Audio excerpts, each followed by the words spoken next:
আসসালামু আলাইকুম আলিম ২৬ এবং ২৭ ব্যাচ আশা করি সকলেই ভালো আছো।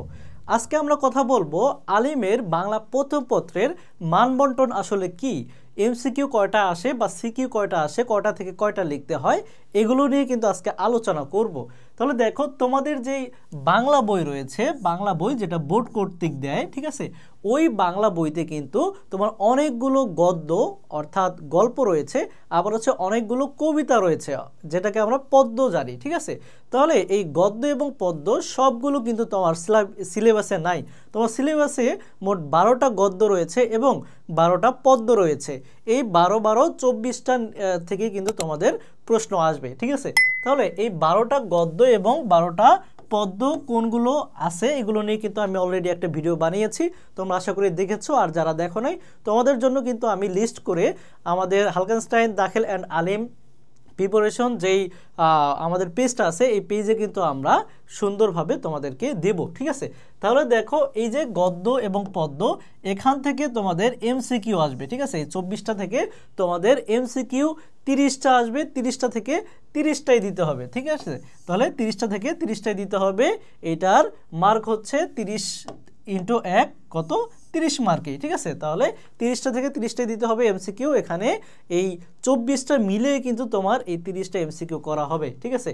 এই এমসিকিউ গেল। সিকিউ সিকিউ হচ্ছে ১১টা থেকে ৬০টা আসবে, ঠিক আছে। এটা অনেকেই জানে না, অনেকে মনে করে ৭টা থেকে ৭টাই মনে দিতে হবে, কিন্তু না, তোমাদের ১১টা সৃজনশীল আসবে।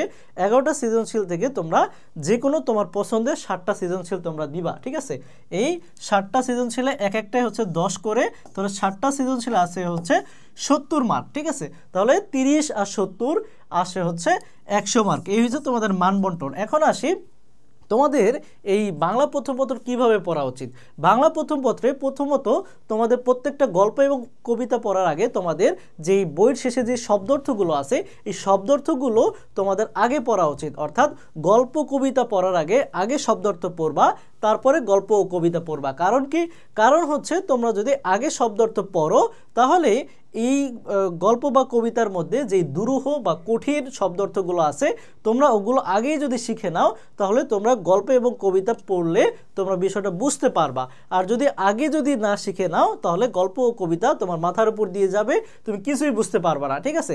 তারপর আর একটা বিষয় হচ্ছে, তোমাদের গল্প কবিতার যে কবি পরিচিতি, ওটা অবশ্যই তোমার পড়তে হবে। ওখান থেকে তোমাদের যে এই ৩০টা এমসিকিউ, এই ৩০টা এমসিকিউ কিন্তু ওখান থেকেও অনেকগুলো আসে, ঠিক আছে। আবার হচ্ছে তোমাদের যে অংশটা রয়েছে মূল ভাব, ঠিক আছে, গল্প বা কবিতার মূল ভাব থাকে, ওই মূল ভাবটারে তোমরা মুখস্থ করে ফেলবা। ওই মূল ভাব থেকে যে ভাষায় লেখা হয়েছে, ওই ভাষায় তোমরা যে ৭টা সৃজনশীল লেখা লাগবে, ওই সৃজনশীলগুলো তোমরা লিখবা, ঠিক আছে। তাহলে কিন্তু তোমরা সর্বোচ্চ মার্ক তোমরা ক্যারি করতে পারবা। আর একটা বিষয়, তোমরা বাংলা যারা হচ্ছে শব্দ ভেঙে ভেঙে পড়ো না, বা হচ্ছে বাংলা যারা বুঝে বুঝে পড়তে পারো না বা বুঝতে পারো না, অনেক কঠিন কঠিন কবিতা কিন্তু আছে, যেমন তোমাদের বিভীষণের প্রতি মেঘনাদ আছে, এটা কিন্তু অনেক কঠিন কঠিন ভাষা। তোমরা কি করো, তোমরা রিডিং পড়ো কিন্তু তোমরা বুঝতে পারো না। এর জন্য প্রত্যেকটা শব্দে শব্দে তোমরা যদি ভেঙে ভেঙে পড়ো, তাহলে কিন্তু তোমরা খুব ভালোভাবে বুঝতে পারবে। কারণ তোমাদের খ নম্বরে, অর্থাৎ তোমাদের খ নম্বরে একটা আসে, অনুধাবনে একটা প্রশ্ন আসে, সেটা হচ্ছে একটা চরণ দিয়ে দেয়, কবিতার একটা লাইন দিয়ে দেয়, সেখানে বলে যে এই চরণ দ্বারা কি বোঝানো হয়েছে। এখন তুমি যদি শব্দে শব্দে ভেঙে না পড়ো, বা হচ্ছে তুমি যদি না বুঝে বুঝে পড়ো, তাহলে কিন্তু ওইটার অর্থ তুমি করতে পারবে না, এবং ওই চরণ দ্বারা কি বোঝানো হয়েছে এটা কিন্তু তুমি লিখতে পারবে না, ঠিক আছে। তাহলে আমরা আমাদের যে একাডেমিক টু অ্যাডমিশন কোর্স আছে আলিম ২৬ মানবিক এবং বিজ্ঞান বিভাগের জন্য, এবং আলিম ২৭ মানবিক এবং বিজ্ঞান বিভাগের জন্য, সব জায়গায় কিন্তু আমরা কি করেছি, আমরা এই গল্প এবং কবিতাগুলো খুব সুন্দরভাবে শব্দে শব্দে ভেঙে পড়ানোর চেষ্টা করেছি, ঠিক আছে। তাহলে এই শব্দে শব্দে ভেঙে পড়ানোর যেই আমরা চেষ্টা করেছি, এগুলো যদি তোমাদের পেতে হয়, তাহলে অবশ্যই আমাদের আলিমের যে একাডেমিক টু অ্যাডমিশন কোর্স, এটায় এনরোল করতে হবে। এখানে শুধু তোমাদের বাংলা নয়, এখানে তোমাদের যত সাবজেক্ট আছে, অর্থাৎ কুরআন হাদিস সহ যত আরবি সাবজেক্ট আছে এবং যত তোমার জেনারেল সাবজেক্ট আছে, সব মিলে ১৫-১৬টা সাবজেক্ট, সবগুলো কিন্তু এখানে খুব সুন্দর সাবলীলভাবে পড়ানো হয়েছে।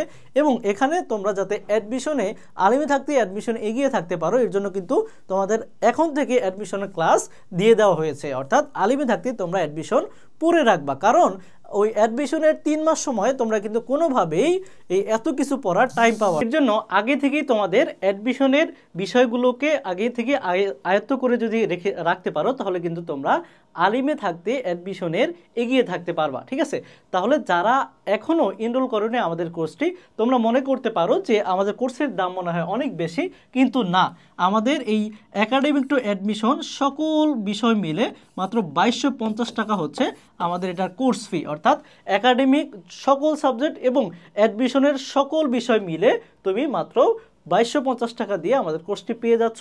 বা তোমাদেরকে আরও ডিসকাউন্ট দিয়ে দেই, দেখো তোমরা যদি 15 তারিখের আগে, 15 নভেম্বরের আগে, নভেম্বরের আগে যদি তোমরা কিনো, তাহলে তোমরা এই কাম ব্যাক 25 যদি তোমরা এই কুপনটা যদি তোমরা ব্যবহার করো, তাহলে কিন্তু তোমরা 25% ডিসকাউন্ট পাবা। অর্থাৎ তোমরা 25% ডিসকাউন্টে মাত্র 1600 টাকায়, মাত্র 1600 টাকায় তোমরা এই কোর্সটি পেয়ে যাচ্ছ, আলিমের প্রত্যেকটি সাবজেক্ট প্লাস অ্যাডমিশনের সকল ক্লাস। তাই দেরি না করে যারা কিনতে চাও, আজই এনরোল করো আমাদের কোর্সটি। তোমাদের কমেন্ট বক্সে এই কোর্সের লিঙ্ক দেওয়া আছে, ওখান থেকে চাইলে কিন্তু আমাদের ডেমো ক্লাসগুলো দেখতে পারো। অর্থাৎ আমরা কিভাবে ক্লাস নেই, ক্লাসের কোয়ালিটিও তোমরা দেখতে পারো। তাই আজই আমাদের কোর্সটিতে এনরোল করো। তোমাদের সাথে দেখা হচ্ছে সরস্বতী ক্লাস রুমে। সে পর্যন্ত ভালো থাকো, সুস্থ থাকো। আসসালামু আলাইকুম রহমতুল্লাহ।